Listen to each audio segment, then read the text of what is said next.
Dobro jutro i veliki pozdrav sa nove planinarske ture, odnosno avanture. U društvu sam sa mojim prijateljem Zahrudinom Isakovićem i evo, jutro smo krenuli na jednu turu koju smo bukvalno jučer dogovorili, a to je tura na planinu Kamješnicu i na njen najveći vrh Konj, 56 metara nadmorske visine.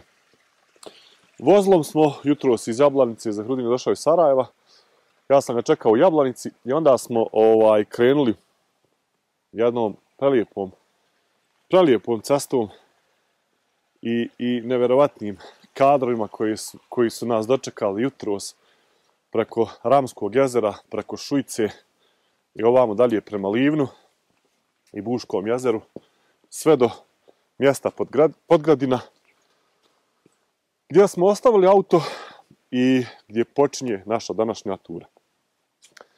Izvor Ozrin na nekih 730 metara nadmorske visine je naša početna tačka i krećemo dakle prema vrhu Konj. Jedna od onih tura koju snimam i penjem prvi put. Zahrudinu je to naravno.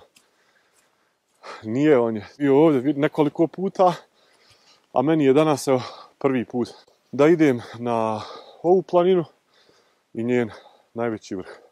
Pa evo, nakon ovako lijepog dženinog uvoda čeka nas klizav teren Nakon ovako lijepog dženinog uvoda ušli smo ovdje jutros odmah na početku u hladnu šumu, ali staza ispred nas je lijepo markirana, ugodna i očekuje nas sat vremena lijepog planinarenja kroz ovaj ambijent donji, kroz ove pukove šume, a nakon toga ćemo, kao što je Đeno rekao, na grebene, onda će nam se otvoriti pogled. Mogu slobodno reći jedan od ljepših pogleda u našoj zemlji, pogled na Buško jezero, na Tušnicu i na sve ove gigante zapadne Bosne, od tamo nastavka. Dakle, ovo je planina Kamješnica, prirodni nastavak planine Dinare zapravo, i vidjet ćemo Dinaru, Troglav, vidjet ćemo Šator, vidjet ćemo Cincar, Goliju.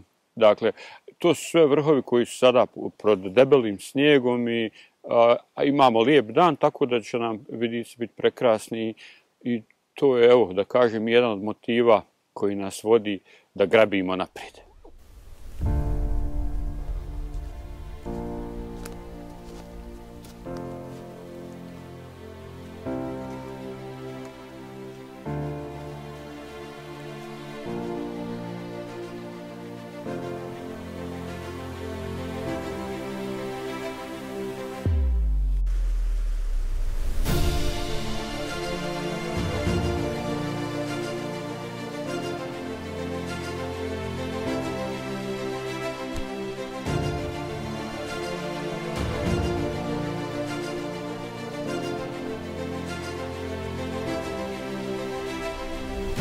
Kako Zahrudin reče, Kamješnica je dakle jedan produžetak, odnosno krajnji dio planine Dinare, odnosno njen najistočniji dio.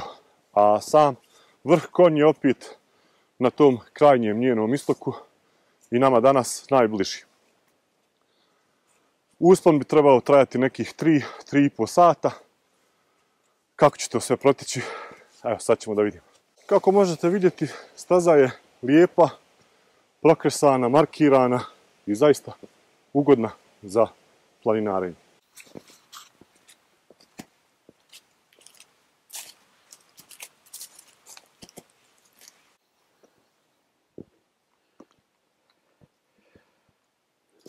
Evo, hodamo već 1,5 km. Kako odmičemo, staza postaje sve ljepša, a zahvaljujući činjenici da idemo zimi pa nema lišća, sad već možemo vidjeti gore izlaz na greben i dio puta koji nas čeka gore. To je ovaj rub gdje se stijena sastaje sa nebom. A sa ovog mjesta pogled na drugu stranu prema Livnu otvara se Cincar. Jedna prelijepa planina koja je sigurno jedna od naših narednih tura i jedan motiv predivan za snimanje videa i za fotografije.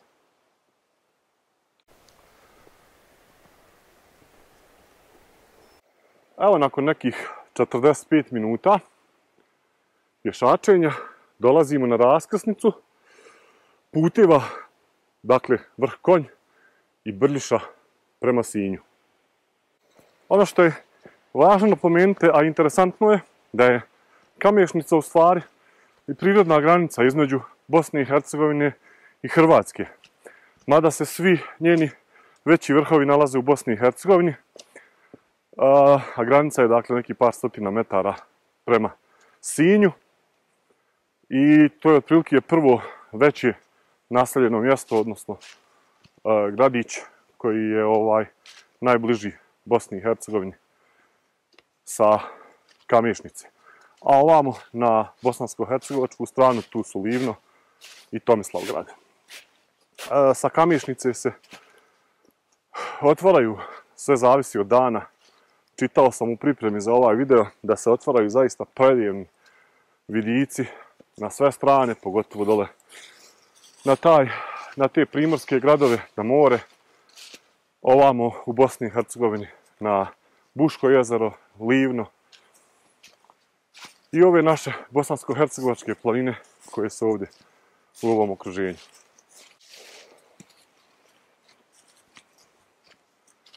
Ova je sad ova bukova šuma baš lijepa.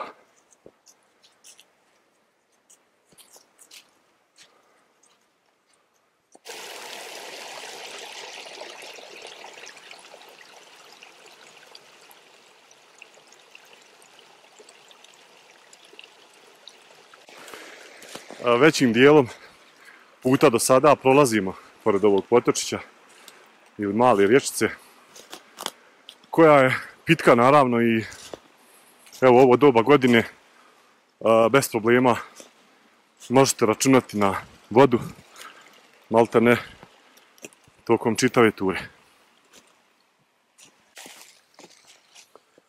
Jedan od izvora na samom putu. Pogledajte kako je lijep. Nisam siguran da li se ovaj izvor zove Studeni izvor, odnosno Studeno vrilo, ili je to neki drugi, ali ovo je izvor koji je zaista plijeni pažnju po bogatstvu vode i samim svojim izgledom. Neko je to lijepo napravio i osmislio.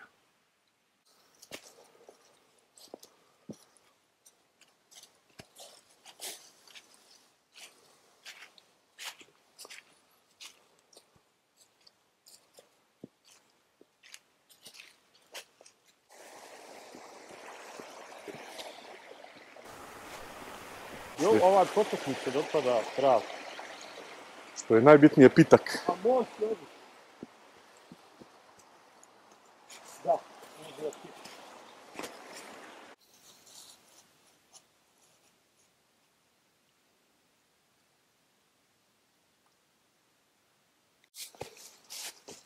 Nešto mi je baš lijepo ovaj dio puta.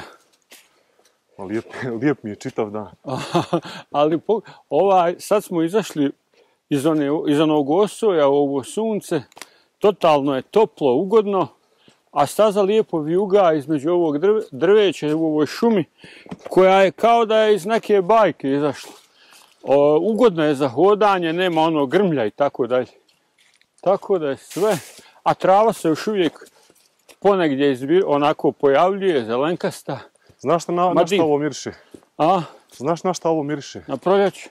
Miriše na još jednu turu na proljeće ovdje. Kad dozeleni malo, no kasno proljeće, ovo će biti prelijepo. Hoće. A znaš šta, tad ćemo otići ovu grebensku turu preko 4-5 vrhova Kamješnice. Sad već ulazimo u mješavinu Bjelogorice i Crnogorice. Pogledajte koliko je debelo stablo u ove smrče.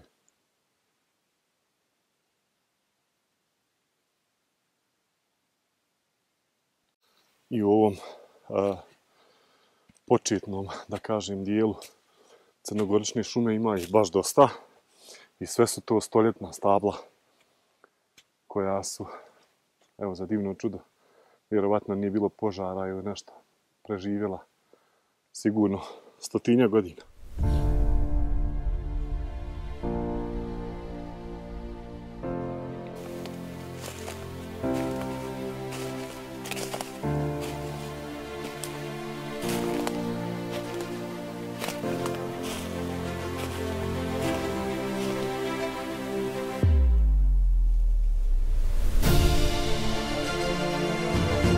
Ulazeći u ovu crnogoričnu šumu, već smo na nadmorskoj visini 1330 metara, što bi po podacima koje ja imam trebalo značiti da smo i blizu planinarske kuće, odnosno planinarskog skloništa Pešino Vrilo. I evo, nadam se za par minuta da bi trebali doći i blizu skloništa. Bivak Pešino Vrilo, odnosno izvor i bivak.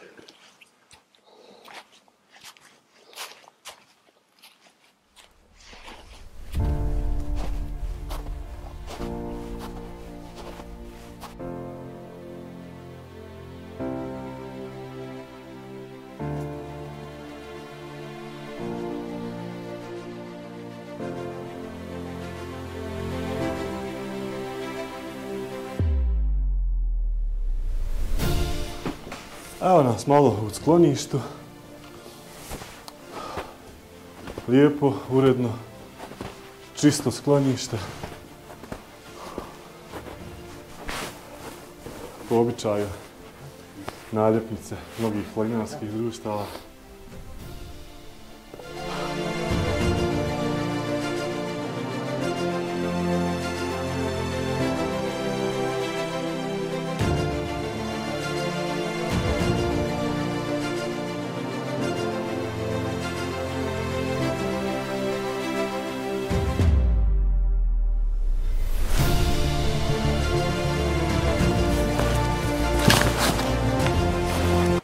Nadaleko od same planinarske kuće, odnosno planinarskog skloništa, nalazi se i Pešino Vrilo, ili što bi se kod nas u Jablanici reklo, vrelo.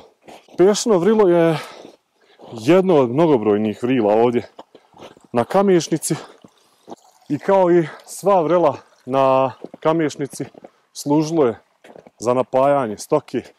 Čobani su svoje blago u vidu stada vodili na ispašu, na Kamješnicu i sva ova vrela su im bila naravno od velike koristi. Tako da Kamješnica je, kao što možete vidjeti, bogata vodom, bogata izvorima. Ovaj lijepi objekat, evo tu su nas dočekala i dvojica momaka koji su lovci. Izašli su, sutra im je lovni dan, pa su izašli da prespavaju. Domaći. Kuću je napravilo planinarsko društvo Kamješnica iz Livna i otvorena je za sve putnike, namjernike koji dolaze u ovaj dio da planinare ili su samo u prolazu. A od kuće je putokaz prema vrhu Konj 2 sata. Znači ovo bi nam trebalo biti manje od pola puta danas što smo hodali. Kuća nam je bila na nekih 1360 metara i to je otprilike i granica snijega. Odatle počinje snijeg i evo ovdje već kako gdje grije sunce, tako ga je manje. S tim da približavanje samom vrhu sigurno očekuje nas prilično snijega i obzirom da ne vidimo tragove da je neko išao prije nas, tako da ćemo mi prtiti gore stazu do samog vrha. Evo ovdje se vidi trag divljeg vepra, divlje svinje koja je išla u oba smjera. Kamo sreće da je išla do vrha da nam proprti gore, a? Šta kažeš, Hrudni? Oto. Ja, legitimni stanovnik ovih krajeva. A mi smo gosti. A mi smo, ja ne volim reći da sam gost u planini. Pa za njih jesmo.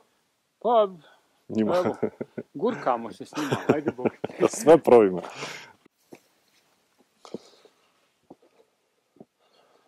Evo ga, 10 minuta nakon polaska od planinarskog skloništa, planinarske kuće, izlazimo na čistinu i izlazimo zaista na impresivan i prelijepi pogled na Buško jezero. Jezero je prilično puno.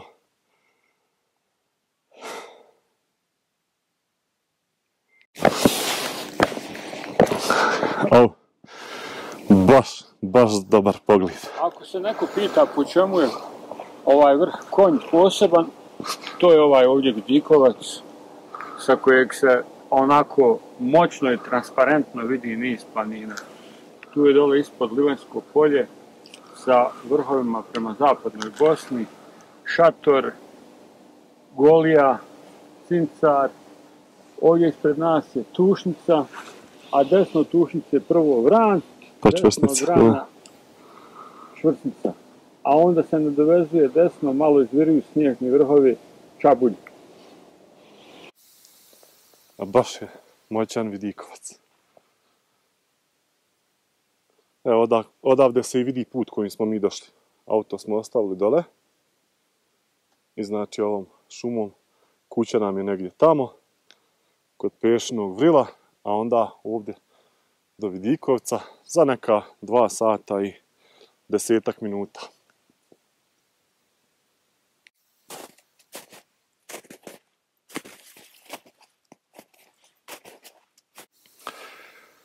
Sa ovih padina se vidi, odnosno divan je pogled na Livanjsko polje. Na Livanjsko polje i na ovaj kanal ispod nas koji, mislim, odvodi vodu iz Buškog jezera. Upravo komentarišemo snijeg, kako je odličan za hodanje. Skoro da nikako ne propada, odnosno propada taman toliko koliko treba.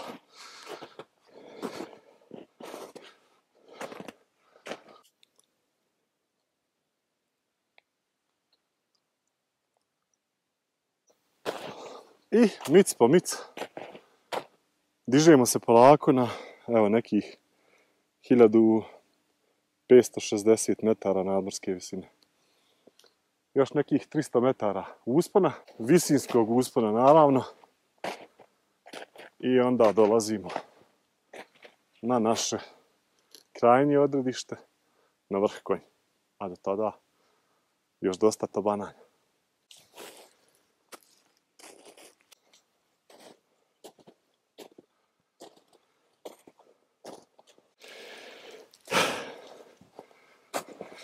Nije dugo trebalo da nam se obije o glavu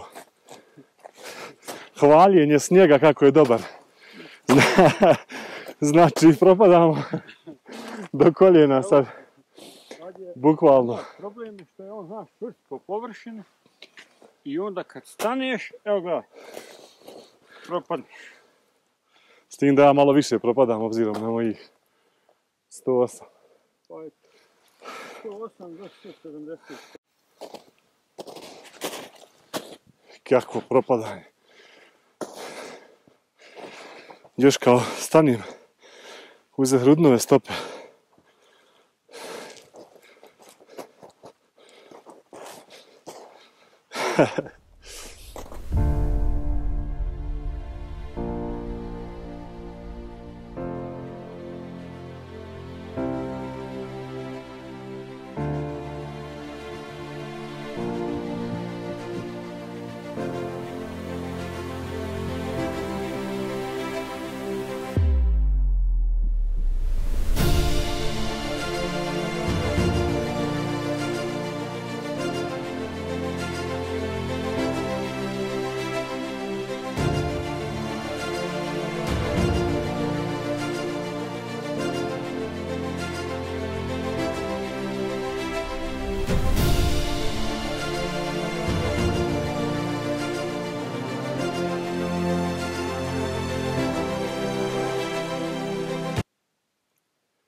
I evo, napokon smo izašli iz ove osojčine, odnosno iz ove strane koja manje, koju u stvari ne grije sunce.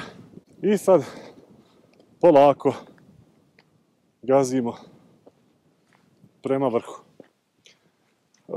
U ovoj strani smo se, pogotovo u njem završnom ovom dijelu, smo se prilično napatili jer smo propadali baš duboko. I meni što je najgore, i kad Zehrudin ide prvi, ja propadam. Preko njegovih stopa jer sam puno teži. Plus ruksak 10 kila, to je nekih 118. Ali u suštini sad bi trebalo da je manji snijeg jer ovdje grije i dosta je kopnije, tako da nadam se da će ostatak puta biti ok.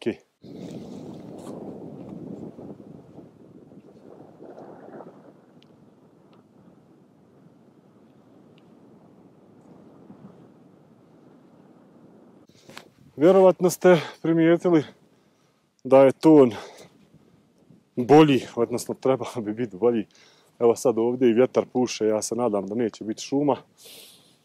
Kupio sam ovi bubice koje su mikrofoni i meni i Zehrudinu, ili evo ko bude sa mnom išao.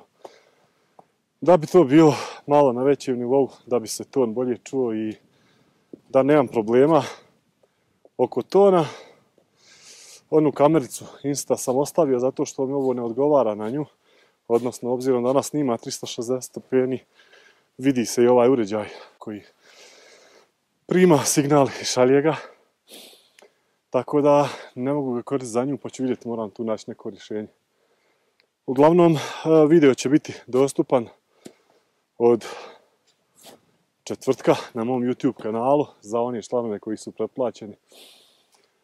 I ima ih sad već nekoliko, ja im se zahvaljujem. A oni koji žele da podrži rad kanala, mogu se također pretplatiti. Pretplata je neka 2,5 ili 3 eura mjesečno. Tamo imate ispod videa objašnjeno sve lijepo i eto. Na taj neki način dajete podršku mom radu i čisto tako umanjujem sebi neke troškove dok ovo radim i snimam. Ali nebitno, nevezano za to, za sve druge video će biti već dan nakon toga u petak. Dakle, bit će dostupan za sve vas. Video s Kamješnice u pozadini, Buško jezero, Livno, tamo je Tomislavgrad. Dakle, jedan dio naše domovine koji sam, evo, bio sam u tim gradovima, ali na planini nisam. Kamješnicu penjem, kako sam rekao, prvi put. I vjerujte mi da je ljubav na prvi pogled. Pogledajte tu ljepotu. I iskreno preporučujem stazu koju uređuje, kao i ovu kućicu koju smo bili, Planinarsko društvo Kamješnica. Iskreno sve pohvale. Nismo se sagijali nigdje da se provuče ispod nekog drveta. Sve je top i zaista iskrena preporuka. Evo, ovaj greben je sve ono što praktično planina može da ti pruži. Slažem se. Divno hodanje, razgibano, pogled na obje strane. Nekako osjećaš se kao orao koji dok leti onim visinama. Potpuna sloboda. Da. A ovaj pogled prema Buškom jezeru prati, evo, stalno od malo iznad ove kuće pa sve do samog vrha.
Zdravo, majstor.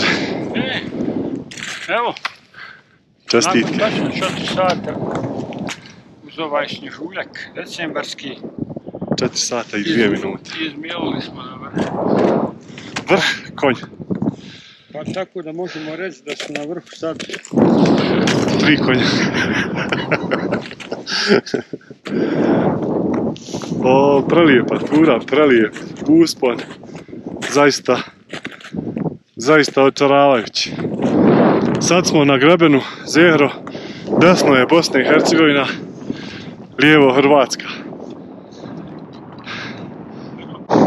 možda najimpozantnija figura je Biokop, greben Biokop. Da.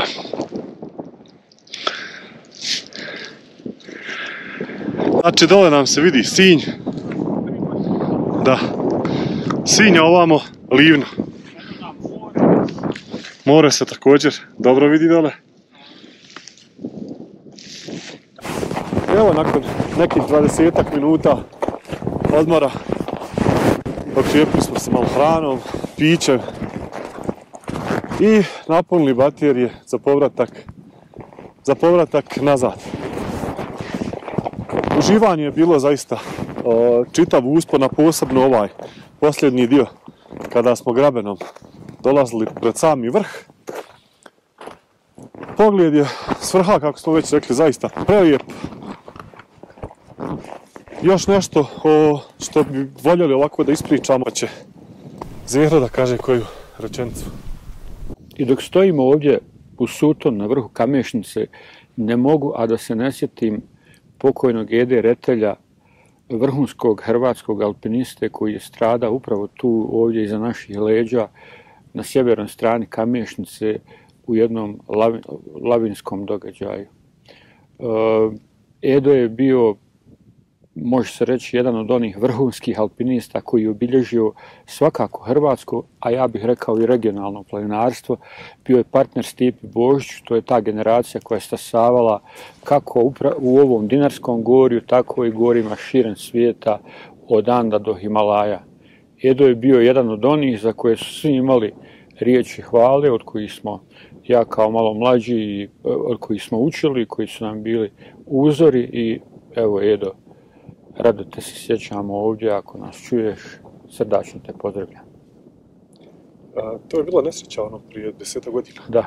Sjećam se kad je potraga trajala baš dugo. Kad je bila jedna, može se reći, epska lavina, potpuno neočekivana. Sjećam se, nikad ranije tu nije bila. Znam da je se dugo tražilo. Odcijepilo se pola brda i bila je velika potraga gorske službe spašavanja, bili su svi angažirani i to je za cijelu alpinističku zajednicu, rekao bih i planinarsku, baš veliki, jedan od onih nenadoknadivih gubitaka koji ostaju, da kažem, ne za cijeli život, nikad ih ne možeš zaboraviti, nego eto, živiš s njima. Jasno. To je potraga bila koju smo mi na zimskom spašavanju gorske službe u Bosni i Hercegovini radili, to je bilo, mislim, na Blidinju. I ta potraga za njegovim tijelom je bila nam jedan od primjera kako se u stvari traži. Tako da evo, ja sam to bio skroz i zaboravio.